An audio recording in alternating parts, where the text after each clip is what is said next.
I'm alone in the dark. It's hard to internally find the light within you when you've been digging your own grave for so long, and now you're standing at the bottom of the pit, 6 feet beneath the ground. When you look straight ahead, you can only see darkness in all directions, infinite darkness. So much so that the mind begins to be distorted and create illusions just to keep it company, so it doesn't have to be alone in the darkness. But I'm alone in the darkness. I mean, I guess I'm not completely alone, for the voices emerge from the darkness, the infinite abyss of blackness. And as I watch my mind splatter shadows on the wall, they dance and pull at my chest, digging my hole deeper and deeper to the point where I'm paralyzed.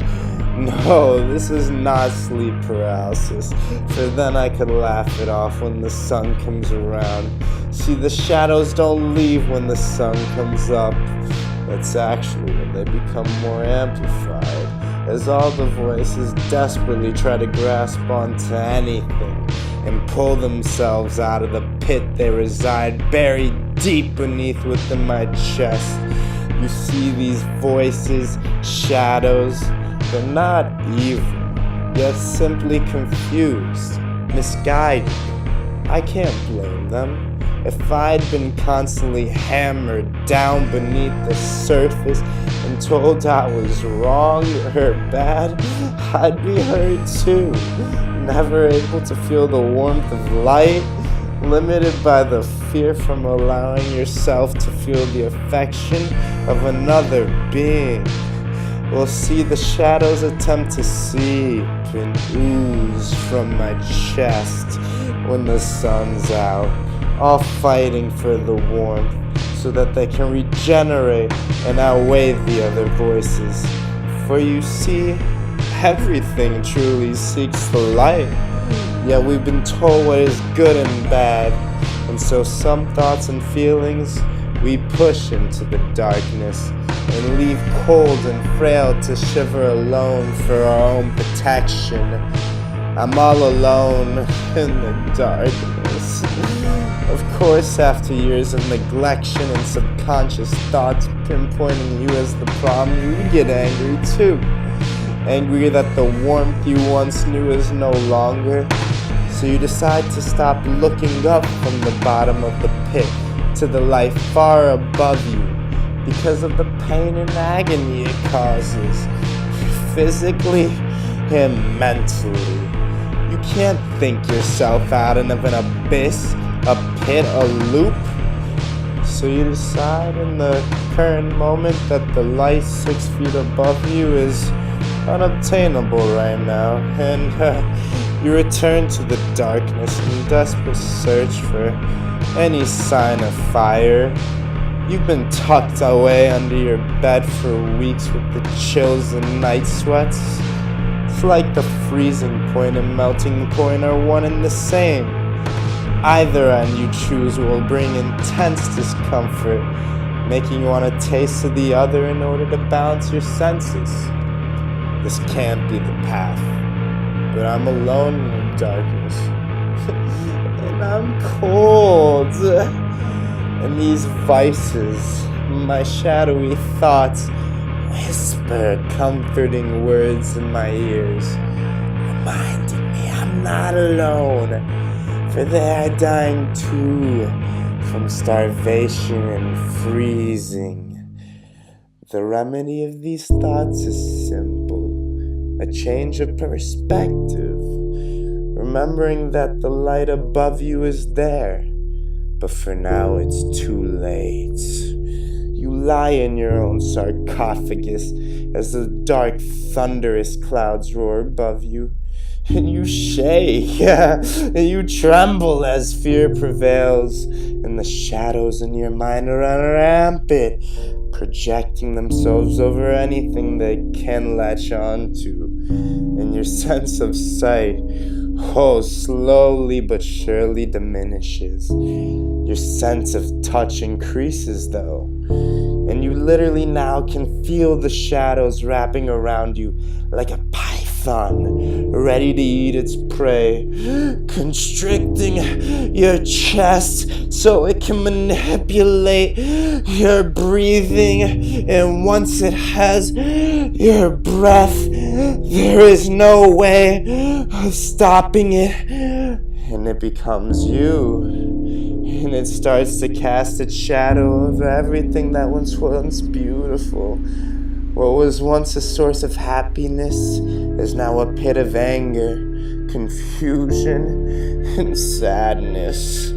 It begins a way to eat your chest like 1,000 leeches were just set free within you.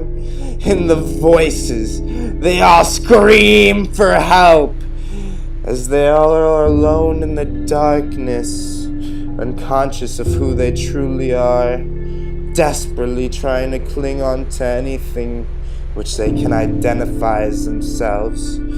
For the shadows too have forgotten who they are, stranded in an infinite limbo, refractions of the light that they once were, covered in a thick cloud of haze, so they can see no longer, diluted by touch and pain that comes with letting go.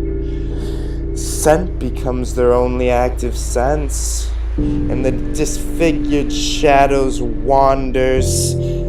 Smell becomes its only source of warmth, as it creates images in its head of past experiences.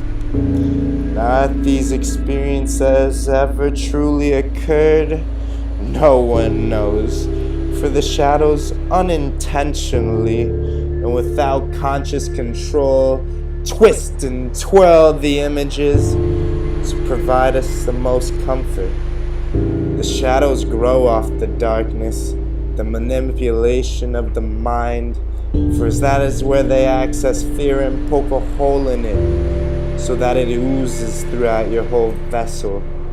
As you try to move while dripping the slime of your own guts, almost as if you flipped your insides out and forgot how to reverse the curse. And as you lay there in the pits of your own shadows, while distorted and deranged images project across the ceiling, you begin to remember a glimpse of who you are, and so do the voices in the darkness, as they all truly seek the warmth of the light. You remember to yourself that there's no escape.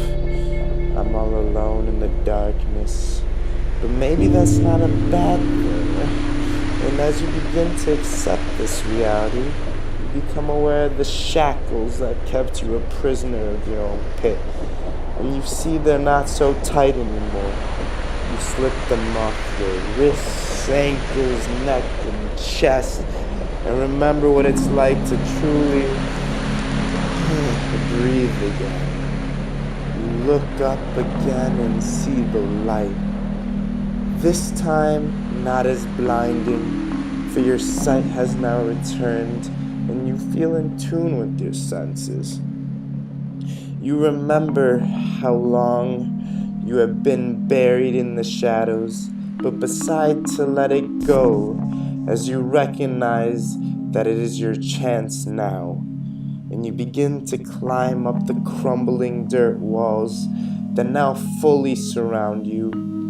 And it becomes tempting to just let go and fall back into your coffin lying open at the bottom of the pits, with a warm haze surrounding it and a pillow for you to rest your head. But you begin to feel the warmth from the sun up above, and something deep within you knows that such warmth is what you have always truly desired. As you almost reach the top, it becomes harder and harder to raise yourself upward, and the voices begin to emerge, but from the pure subconscious willpower deep within you, they dissipate, and you elevate from the pit you had become and enter the warmth of the light that you always have and will be.